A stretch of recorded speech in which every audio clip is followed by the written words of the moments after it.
जय हिंद। परम पूज्य बोधिसत्व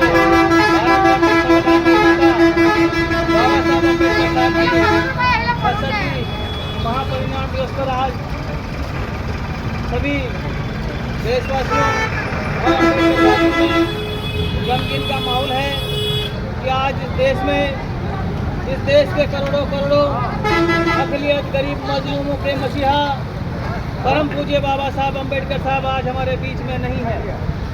लेकिन इस देश में तलवार से ज़्यादा कोई तेज है तो उनके विचार तेज होते हैं। इस देश और दुनिया में जो युद्ध तलवार से नहीं जीता गया वो विचार से जीता गया है। इसलिए मेरे बाबा साहब अम्बेडकर साहब के विचार इस देश और दुनिया में इतने प्रफुल्लित हो गए हैं कि इस देश के तमाम चालाक किस्म के लोग बाबा साहब की वैचारिक क्रांति को दबाने का काम करते हैं।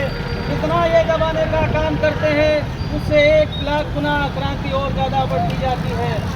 मेरे बहुजन समाज के लोगों, आज इस देश में बाबा साहब अम्बेडकर साहब नहीं होते तो क्या होता?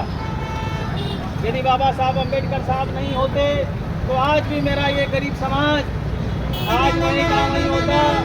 जैसे हिंदू वर्ण व्यवस्था में हमारी शूद्रों की स्थिति थी, हमें बोलने का अधिकार नहीं मिलता, हमें कपड़े पहनने का अधिकार नहीं मिलता, हमें किसी धर्म में किसी भगवान और आस्था में विश्वास रखने का अधिकार नहीं मिलता। हे मेरे बाबा साहब अम्बेडकर साहब, आपकी बदौलत है कि आज मेरा ये समाज राम राम भी बोलता है। तो मेरे बाबा साहब अम्बेडकर साहब ने ये बोलने का अधिकार दिया। आज जो मेरा समाज ये सूट बूट पहनता है, ये सूट बूट पहनने का अधिकार भी मेरे बाबा साहब अम्बेडकर साहब ने दिया। इस देश में करोड़ों मजलूमों की जिंदगी को उभारने वाले नारी मुक्ता इस देश के बहुजनों के हृदय प्राण बाबा साहब अम्बेडकर साहब ने हमें वो दिया है जो इस देश के किसी 33 करोड़ देवी देवता ने नहीं दे पाए, न आज दे पाएंगे न कभी भविष्य में दे पाएंगे। मेरे समाज के लोगों, आज बाबा साहब अम्बेडकर साहब की देन है कि हमारा व्यक्ति पढ़ लिख कर नौकरियाँ लगता है, रिजर्वेशन का फायदा उठाता है। नौकरियाँ लगने के बाद वो कहाँ जाता है? नौकरियाँ लगने के बाद किसी माताजी बेरू जी के बकरे चढ़ाता है कि मेरी मुराद पूरी हो गई। अरे समाज के लोगों, यदि बाबा साहब अम्बेडकर साहब ना होते तो तुम्हें न तो पढ़ने का अधिकार था न लिखने का अधिकार था। तुम सीएम पीएम डीएम क्या बनोगे? तुम सपने में भी ये काम कभी सोच नहीं सकते। बाबा साहब अम्बेडकर साहब के खून पसीने की कमाई है कि आज हमें वोट देने का अधिकार मिला है। मेरे समाज के लोगों, आज जो मेरा समाज वोट देता है, नेता चुनता है, ये वोट देने का अधिकार किसने दिया?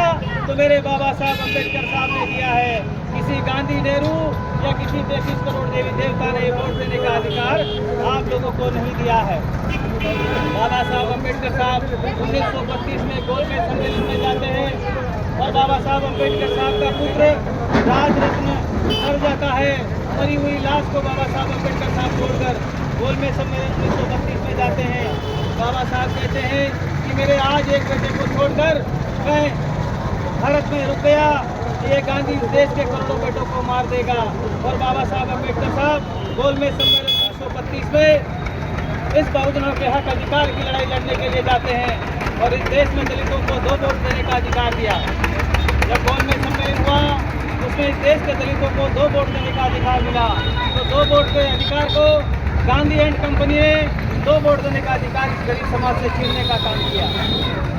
1932 में जब गोलमेज सम्मेलन में बाबा साहब अम्बेडकर साहब वापस आते हैं और पत्रकार बाबा साहब अम्बेडकर साहब से पूछते हैं कि बाबा साहब, आप इस सम्मेलन में इस समाज के लिए क्या लाए, क्या हक अधिकार दिलाए?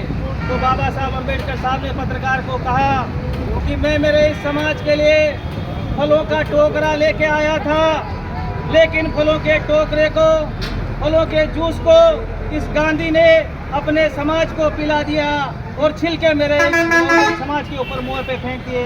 है मेरे समाज के लोगों, बाबा साहब अम्बेडकर साहब को पग पग पर खून के आंसू रुलाने वाली कांग्रेस थी। आज मेरा समाज दोस्त और दुश्मन को भूल गया है।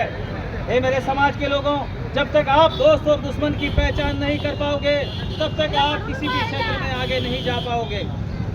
कि जिन लोगों ने तुम्हें देखते कहा, जिन लोगों ने तुम्हें भूत कहा, जिन लोगों ने तुम्हें राक्षस कहा, जिन लोगों ने तुम्हें निशाचर कहा, जिन लोगों ने तुम्हें अछूत बनाया, जिन लोगों को तुम्हारे हाथ का छुआ हुआ पानी से नफरत है, जिन लोगों को तुम्हारी छाया से नफरत थी, उन्हीं के वारिस आज एमएलए और एमपी बनते हैं, उन्हीं की सरकार बनती है।